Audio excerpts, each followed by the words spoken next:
Hey, it's Jag, special edition of the Jag Show podcast today. I'd like to start by introducing you to somebody. This is the voice of Bill Leaf. A dying game resurrected on the shores of Onondaga Lake. It's been since elementary school since many of these top-conditioned athletes could showcase their athletic prowess.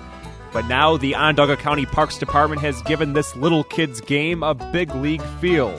Welcome to the Co-Ed Adult Kickball League. As you can tell by that clip, Bill's sense of humor was, in fact, legendary. And this is something that I've done in text form on his birthday every year, October 10th, and also the anniversary of the day he was killed, which was January 8th, 2006. So the reason I share this story every year is I want to keep Bill's memory alive, and also, if it stops one person from drinking and driving, it's worth it.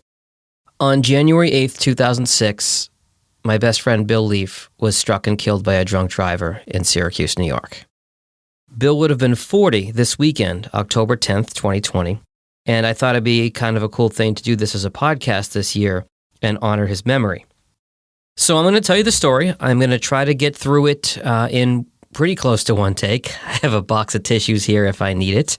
I'm going to largely read my post that I normally post and maybe ad-lib a little bit as we go, but here we go.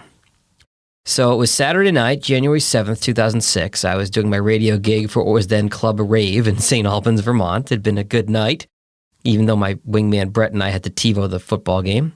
So it's about 2:15 in the morning. Bret's helped me take down the radio station banners, and I looked at Bret and said, man, we need to get Bill Leaf up here.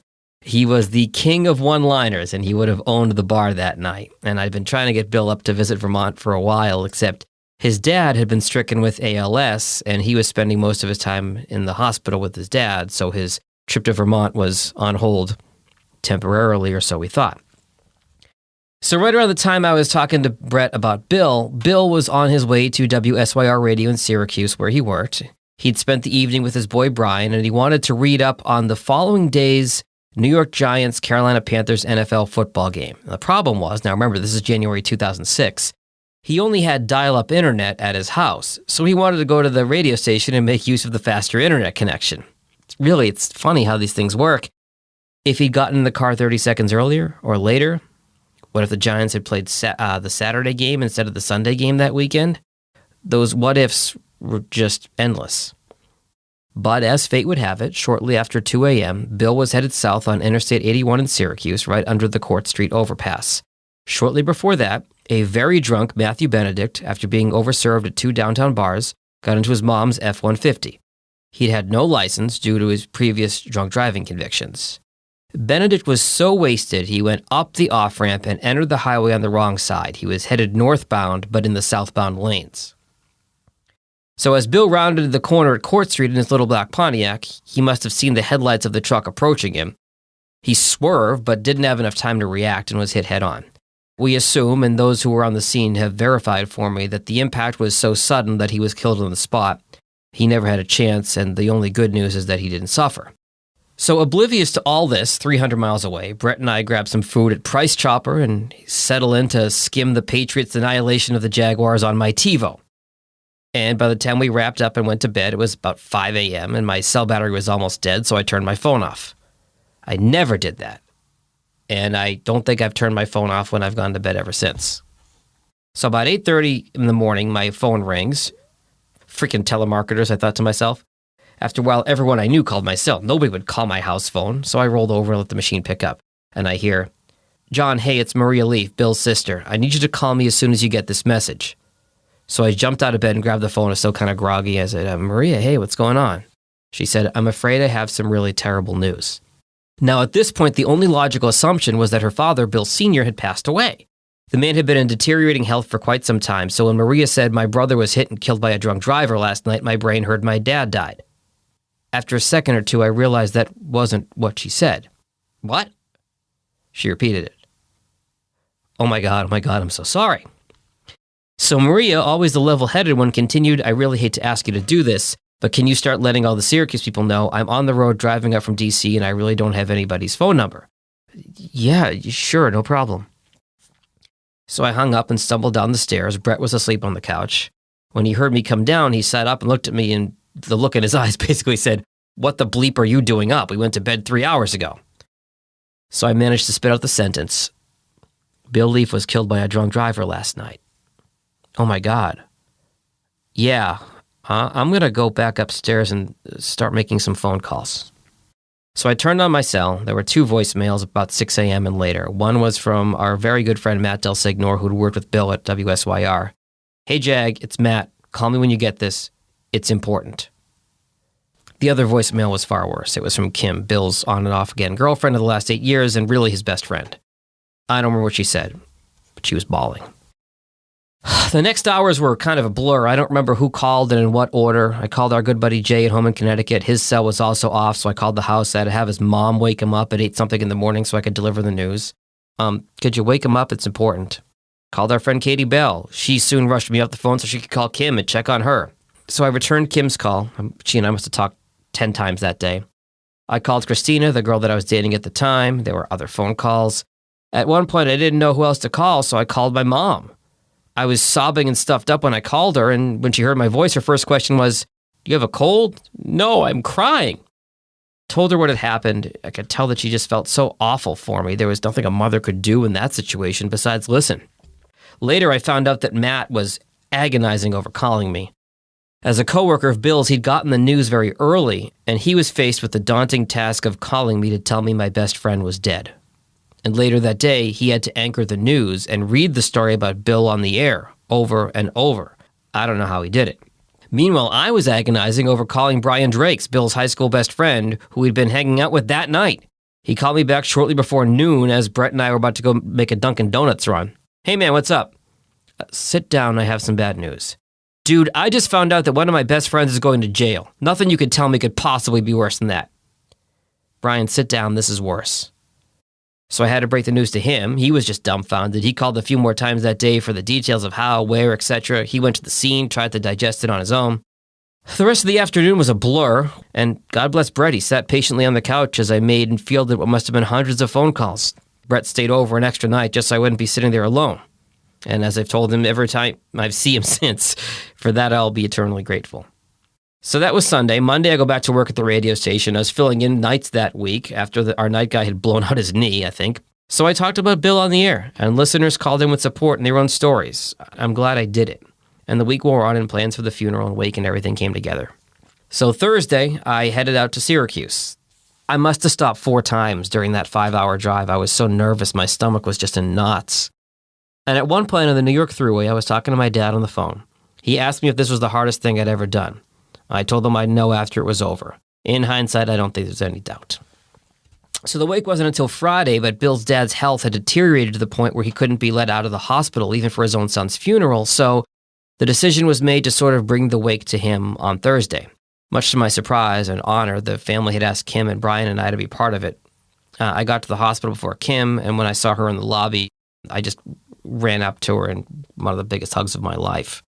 Soon, Brian and Mrs. Leaf and Bill's sisters, Marie and Julie, showed up, and we all went up to Mr. Leaf's room. And the last time I'd seen the guy, he was a big guy ambling around the house in his underwear like any dad. But when I saw him this time, he weighed probably less than me. If you knew me at that time, you knew how little I weighed.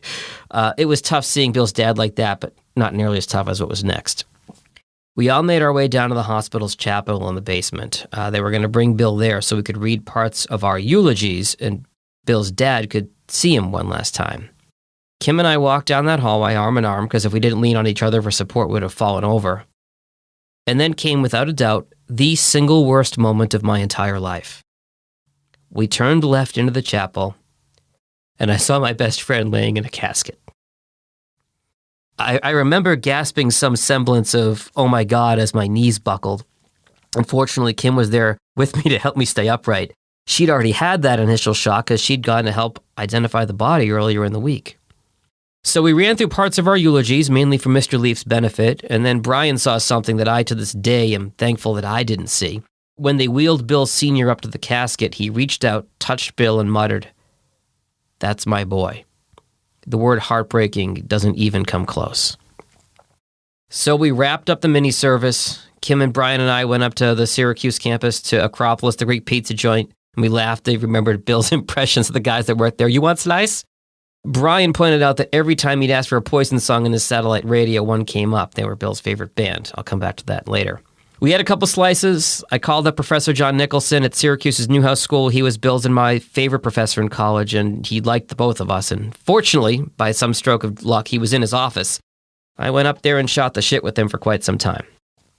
Following that, off to Katie Bell's house in Liverpool. She lived ironically not far from Bill. She must have had half a dozen of us sleeping on pull-out beds, floors, guest rooms, you name it. She put us all up. She and I got some dinner, and we played cards with some other friends, and finally all headed to bed. Now, Friday was the wake. I warned people that the sight of Bill would be quite the shock, and it was for most. In the end, I was just in awe of how many people showed up. Bill had a huge influence on my life, but so many others as well. Andy Jones and Andy Demetra came up from the Carolinas. Every politician in town was there. After all, Bill had interviewed most of them. In addition to being a 25-year-old struck down in the prime of his life, he was also a local radio and TV personality. At the request of Bill's friends, believe it or not, there were flowers from Poison, again his favorite band, and a signed football from New York Giants head coach Tom Coughlin. There was a constant slideshow of pictures, even Bill and me in Fenway, me in my Yankees suck t-shirt. My most vivid memory from the wake, though, was Professor Nicholson. I went to shake his hand and instead reached out and gave me a big hug, and I introduced him to Kim, who was quick to point out how Prof. N was Bill's favorite, and the professor seemed genuinely touched. Later, we stopped by to see some of Bill's coworkers, Erica and Aaron, a few others. We shared wildly inappropriate stories about Bill and had a ton of laughs. And then it was off to bed. I showed my eulogy to a few people for their thoughts. In hindsight, that was kind of silly. What were they going to say? Gee, Jag, I don't know. It kind of sucks. So Saturday morning, Matt came and picked me up. We were both pallbearers, so we get to the funeral home early. On the way there, we said that we needed to do a better job of staying in touch with each other, a promise that I'm happy to say, coming up on 15 years later, we've kept that promise. Stood up in each other's weddings, even. So we head in, all the pallbearers get our white cotton gloves, and then right as the service was about to start, I lost it. I bolted to the men's room, I bawled it out, a little embarrassing when I later found out that everybody could hear me, but I composed myself and came back. On with the service. We got in the limo to head to the church, and I'll always remember this, the hilarious group of guys that were pallbearers. Myself, Jay, Matt, McDonough, Drake, a friend of Bill's from high school. We were all cracking jokes all the way to the church just to relieve the tension. Funeral service was interesting. Catholic service done by a retired priest who Bill knew as a boy. He'd previously had the audacity to tell us that we had 10 combined minutes for a eulogy. Sorry, Father, but it wasn't going to happen that way. Maria got up, spoke about 10 minutes. I was later floored to find out she was going off notes she'd written on the way over. I guess that's why she's such a great reporter. Kim followed, and then Brian. And the priest looked at Maria like, come on, we're way over our time here, but Maria could just only shrug at him. So when Brian finished, I didn't want to run the risk of being cut off and not getting my chance, so I leapt up to the microphone before anybody could stop me. The one thing I remember from the service itself was Kim across the aisle in one row behind me. She was fine one minute and a mess the next. This cycle just repeated over and over. It was heartbreaking. So we left the church, headed for the cemetery, and as jovial as the limo had been on the way to the service, nobody said a word after. So finally, after a few minutes, I blurted out, "Will somebody please fucking say something?" With a police escort and seemingly endless line of cars behind us, we eventually got to Woodlawn Cemetery and the mausoleum. Some more prayers as everybody paid their final respects and laid flowers in the casket. The 6 pallbearers stood off to the side, each of us doing something different. One looked straight up, another looked straight down, a third looked straight ahead. As for me, I didn't say a word. I just had tear after tear rolling down my cheeks. Katie told me later she couldn't look at us. It was so bad. Everybody laid their flower. They walked past us solemnly. Except for my boys, Kenny and Matt. They gave me a huge hug, which I desperately needed at the time. Everyone headed back except for the 6 of us pallbearers. We had one final task. Putting the casket in the metal vault before we lowered into the ground. Hearing that metal lock into place was this sickening sound that brought a finality to the worst day of my life. So Saturday afternoon, head back to Katie's, take a nap.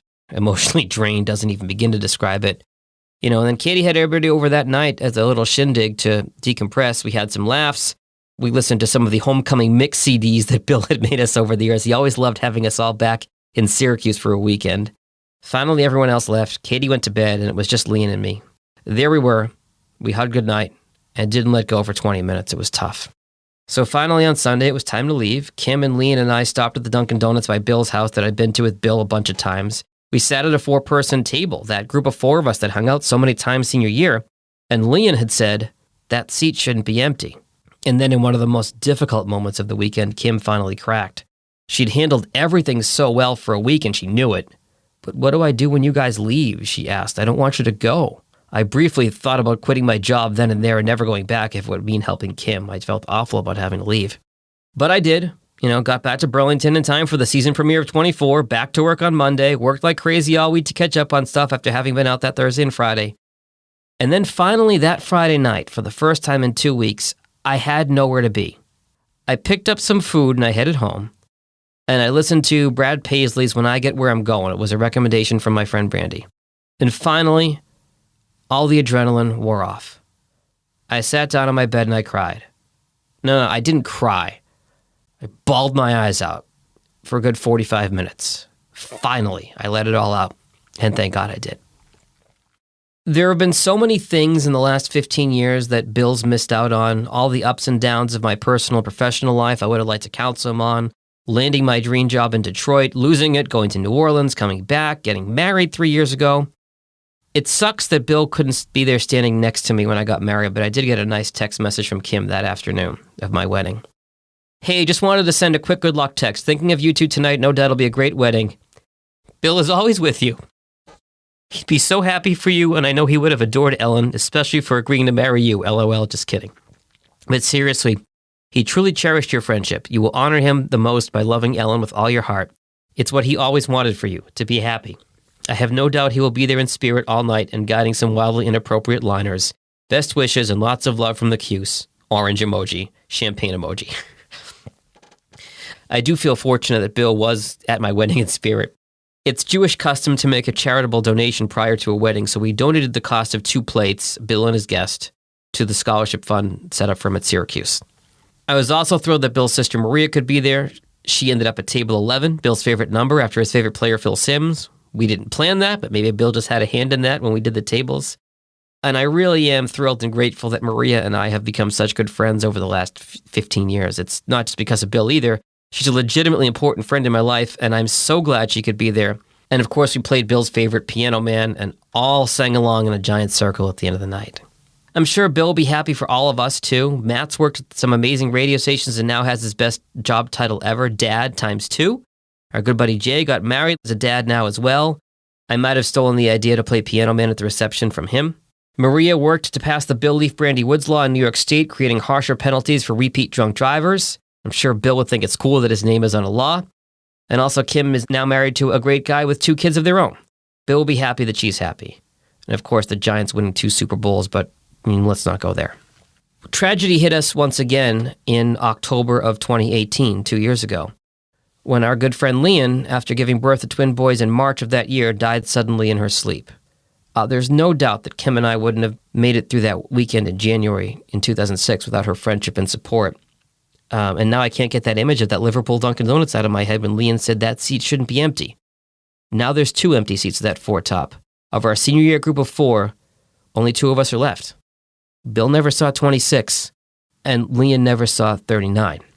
Bill's passing led me to be a fierce advocate against drunk driving. Leon had many postpartum complications after delivering her boys.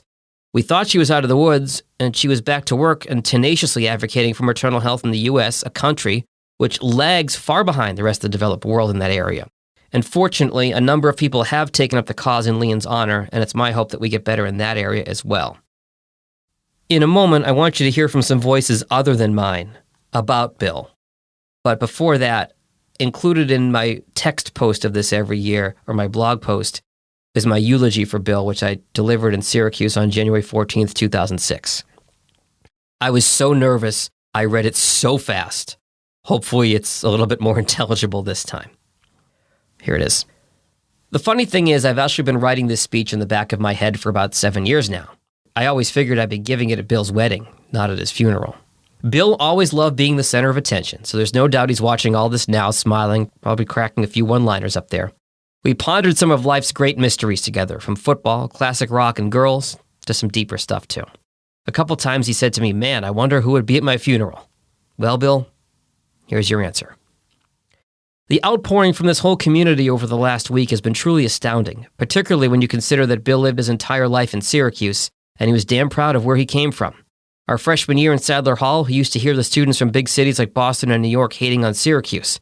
The city's not big enough. There's not enough mass transit. The bars are only open till 2. There's not enough to do here. Hearing any of those complaints truly offended Bill. As a native son of the Salt City, he would go out of his way to tell people what a great place this was. And seeing how this community has embraced him, his family, and his friends, he was absolutely right. Many of you knew Bill as a voice on the radio, or maybe the occasional sports guy on Channel 5, but I feel it's necessary to tell you a little bit more about who he was. Always the life of the party, and the self-proclaimed king of one-liners and king of randomness. I met Bill at our first floor meeting on Sadler 5 a week before the Labor Day storm. We got to talking about life and sports and soon discovered a kindred spirit in each other, a passion for football. Being from Boston, I'm a huge Patriots fan. I soon learned that my obsession with the Patriots was matched by his for the Giants. And soon we discovered we shared a sense of humor and a similar view on the whole world as well. Because after all, when you're 17 years old, you know everything. Freshman year, we watched the Orange Men versus Virginia Tech in the Dome. Donovan McNabb threw a touchdown pass with no time on the clock to pull the upset. Bill, Kim, and I all stormed the field together. Kim and I thought we lost him, but sure enough, there he was in front of the Vatech fans, taunting them with his Dome Sweet Dome t-shirt. 5 years later, we were reunited on Marshall Street, celebrating the basketball team's national title. Bill and I stayed in close contact throughout college, eventually becoming roommates in a South Campus apartment our senior year. It was without a doubt the greatest year of my life. Anybody who knows Bill personally, has worked with him, or even gone out in the town with him will understand when I say that there was never a dull moment. In fact, the most difficult part about writing this speech was picking out the stories that are actually fit to be told in public. We bonded over big events. We pulled the rare double roommate all-nighter twice, once to write our history theses for our minor, and once to finish our long-form TV news packages for Professor John Nicholson's television reporting class. Naturally, we waited to the last minute to start both. The only thing worse than one procrastinator is two, because they tend to demotivate each other. Hey, Bill, think we should start those papers? Nah, man, it's Thursday night. Let's go out. Yeah, Bill, you're probably right. But as you might imagine, it was the stupid little things that brought us even closer together as brothers. Earlier on in the year, we decided the apartment needed some sprucing up, so we drove to a gas station, found a Welcome Back Students Snapple banner, and borrowed it. We tacked it up on our wall and had all visitors to the apartment sign it. All year, we debated who would keep it. In the end, he let me have it, because he knew how badly I wanted it. That's just the type of person he was. 2 months later, for the only time in our college careers, the Yankees lost the World Series. We celebrated in the backyard, in full Mets and Red Sox gear respectively. Our Yankee fan neighbors next door were about to call public safety on us, but Bill used that charm of his to talk them out of it. In addition to being the funniest guy in the room, Bill was a good friend, always looking out for those around him. Anybody can tell you about him helping them out with a story or a personal problem, something like that. But he made it his personal mission senior year to get me a girl. He introduced me to the girl that eventually became my first serious girlfriend. But prior to that, he acted as my own personal tour guide at the SU bars, explaining what to drink, what to say to girls, and more importantly in my case, what not to say to girls, because of course I had no idea what I was doing.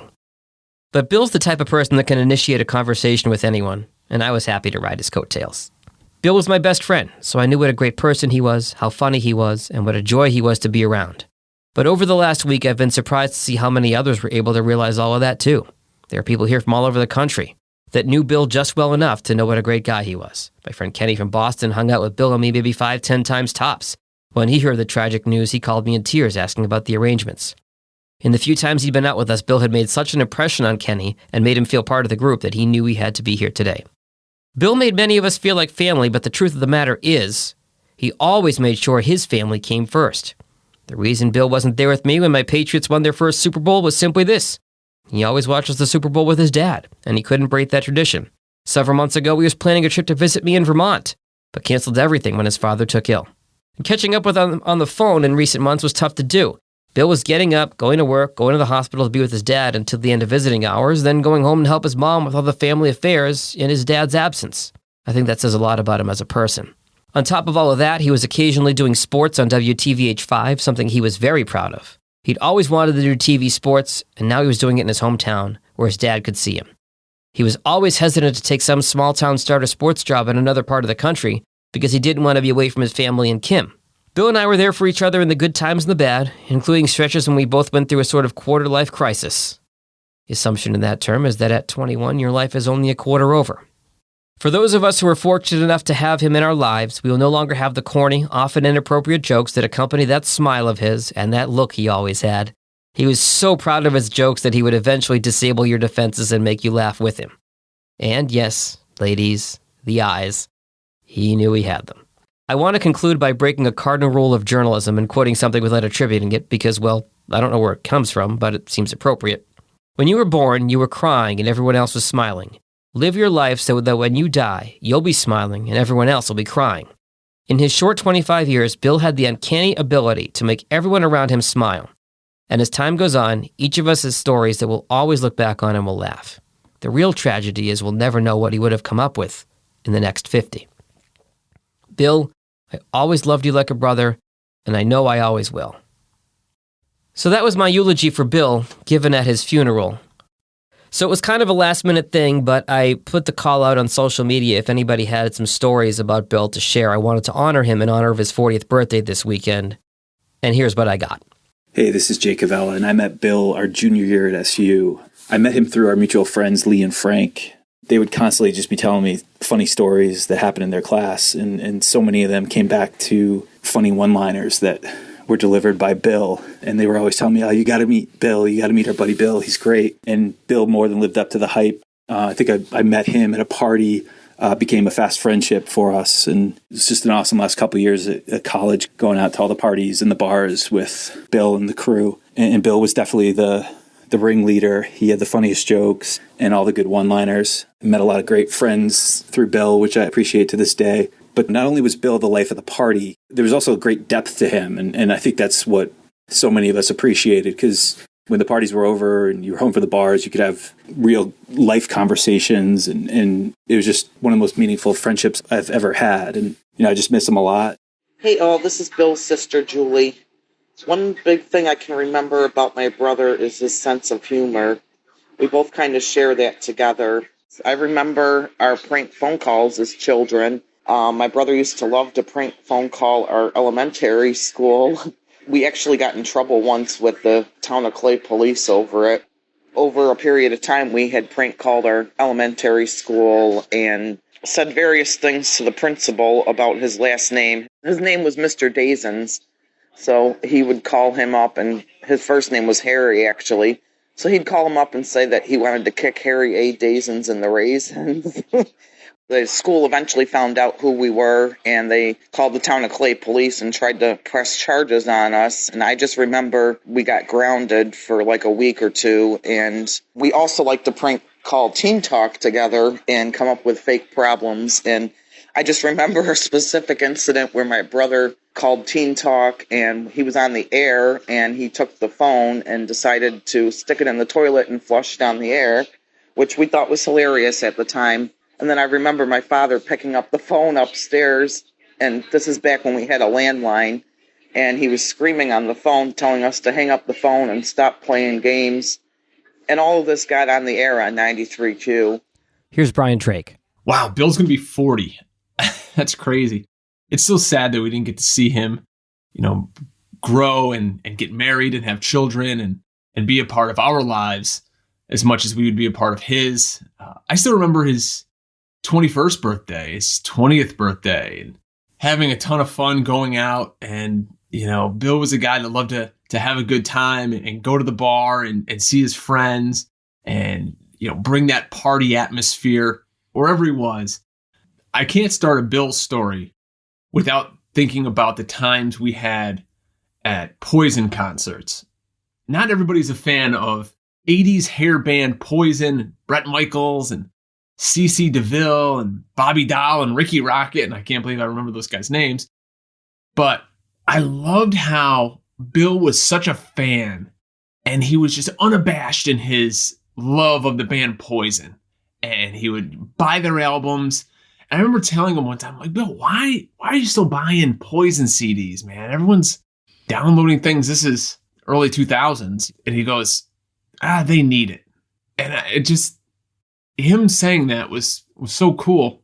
So we would go to Poison concerts, and I have this photo of him still running the parking lot with a huge Poison flag.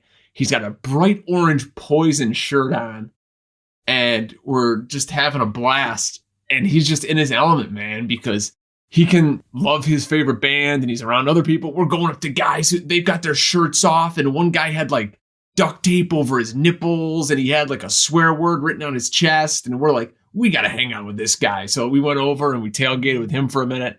That was always so fun, seeing him just enjoy life, enjoy his passion for sports. I think Bill's love of sports, love of the Giants, passion for the NFL made me a bigger fan, make me work harder to research things about my favorite team so that I could come back on him, with his arguments. You can't have just a one-sided argument when somebody has all these facts and you look like a dope because you don't care as much. So his passion for things was infectious and it made you care.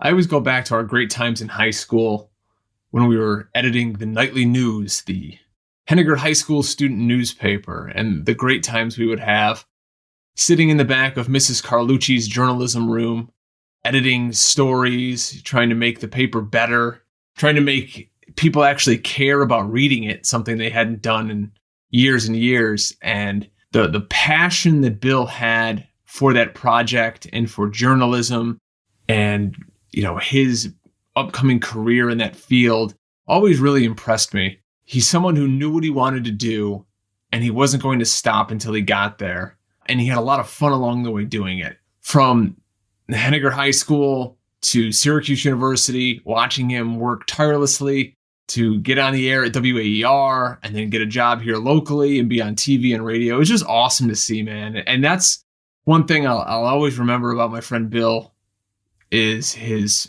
work ethic and the passion that he had. And to see somebody that focused is so special. And I'm so sad that he got cut down before he could realize those dreams at his full potential. But what a great guy. What a lot of fun we had. And I miss him. I was fortunate a couple years later in my radio career to be interviewing Bret Michaels of Poison. He was coming to play a local festival when I was working in New Orleans, the Gretna Fest. So I did the typical over-the-phone artist interview to promote the show, and afterwards I told him about Bill, and I told him about the flowers that somebody on his team sent for the funeral. So he said, wow, that's really something. He said, tell you what, come backstage at the show and we'll talk and we'll do something special. I didn't quite know what to expect, but I went backstage, met Bret Michaels, who could not have possibly been any nicer or more gracious. And during his solo show, he dedicated Something to Believe In to Bill. And this is what it sounded like. I want to dedicate this to some very great people today, and can't thank you enough. This next song is dedicated not only to our men and women in the military, but a good friend of ours, Bill Leaf, who unfortunately lost his life. He's such an amazing, great guy. I'd like to dedicate this to him tonight as well. This is simply called Something to Believe In. Let's sing it right here, right now tonight. Here we go. Let me play this. Louisiana, you have as good a time as we're having up on this stage right now. That's what I want to hear. Here we go. Let me bust it out. This is called Something to Believe In. It goes like this.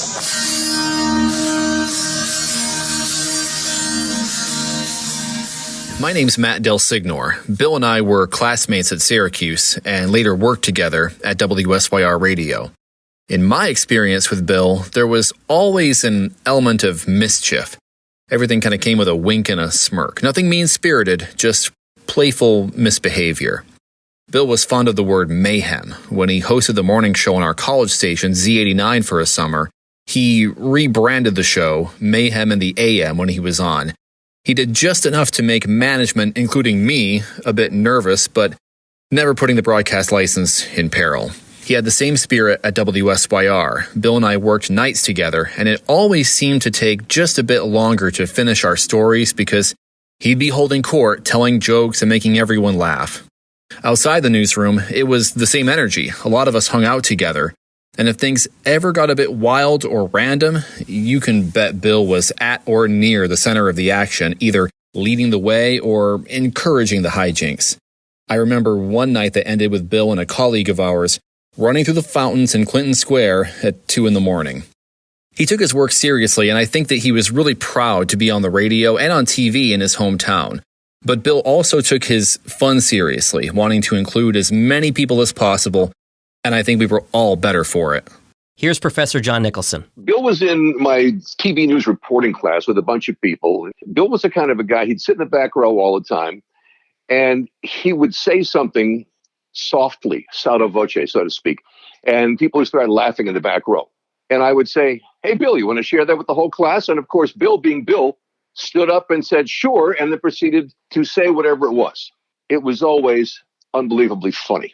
And my only defense was just to laugh and say, you good now? And Bill would go, yeah, and sit down, and we would carry on. He was not only incredibly bright, he was so doggone funny. And you just had to laugh because what he said was always legit. I could have used more guys like him. So could the world. Here's Bill's sister, Maria. Bill died when he was 25. And, of course, the milestone birthdays, 25, 30, now 40. And I don't know why, but this one seems to be the hardest to stomach so far. Because obviously at 40, who knows what kind of life Bill could have had? Would he have been married with kids? Would he have been working in a major market, doing sports, the thing he loved? Would he have been doing news? Would he have been network level? Would he have been doing something completely different? Unfortunately, we'll never know. We were supposed to be, a group of us, on a flight to Vegas and spending this weekend in Vegas celebrating Jag's 40th, Matt's 40th, and Bill's 40th. And we had talked about this trip before the pandemic, and we thought that Bill's birthday weekend would be perfect so that we could try to honor him in Vegas. And unfortunately, with the pandemic, that's not happening. And that sucks. You know, I think that maybe I'll find a way to celebrate somewhat on Saturday. I don't know what that's going to be just yet, because it's still, you know...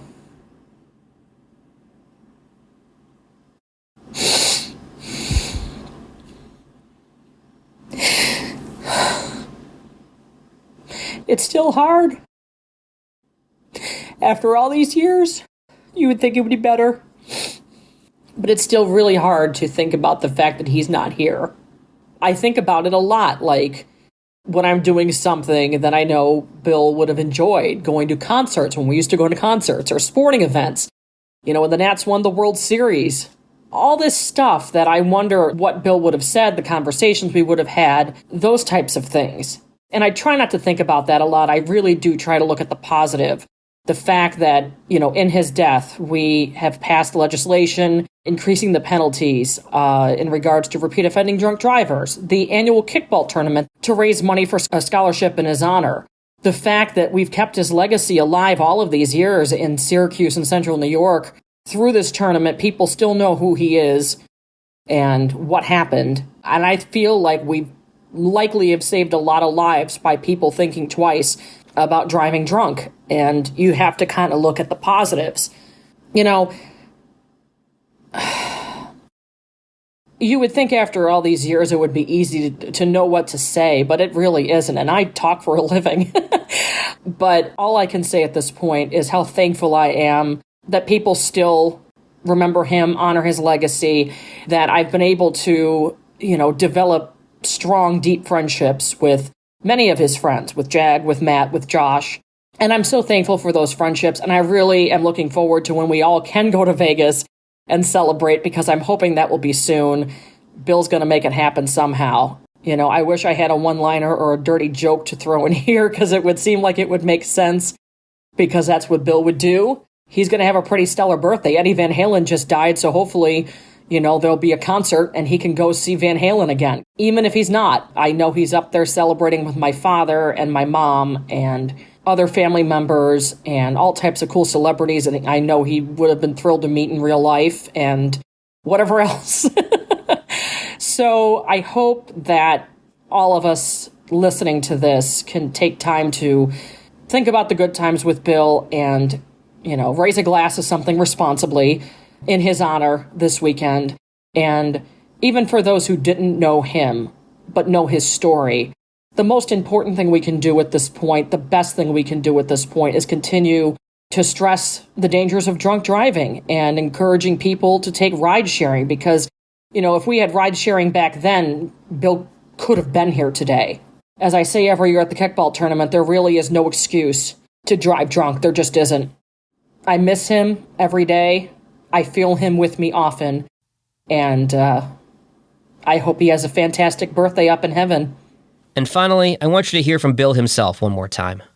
This was my very last radio show on student-run Z89 in Syracuse. I arrogantly called it Jag's Farewell Special, and I had a bunch of people on to say goodbye over like 2 hours. My program director wanted to kill me, but it was some really great memories. And here's a little piece of what Bill said to me as he and I wrapped up. It was just a pleasure to be a part of your college career for the last 4 years and vice versa. And you really have become one of my best friends too. And I wouldn't miss being here for the world right now, being here for this final shift. Just to have you a part of these 4 years, to live with you this past year has truly been a tremendous experience. We've had a lot of great times together. I'm going to miss you a lot, man. One of the nicest guys I've met during my time at SU. One of the nicest guys I've met in my entire lifetime. Wow. Somebody that's shared many a laugh with me over the last 4 years, many a good time, many a bad time. I'm going to be forever indebted to you for all that you've given me. And Likewise. Z89 is a lot of what you are, and John Gay is a lot of what I am. I appreciate that. And I'm going to close by saying that. Bill, please know that everything you said there is more than mutual. I miss you like crazy. I know so many others do. And whatever I can do to keep your memory alive from now until I'm gone, I will continue to do, because I know you would have done the same for me. Happy 40th, buddy. I love you.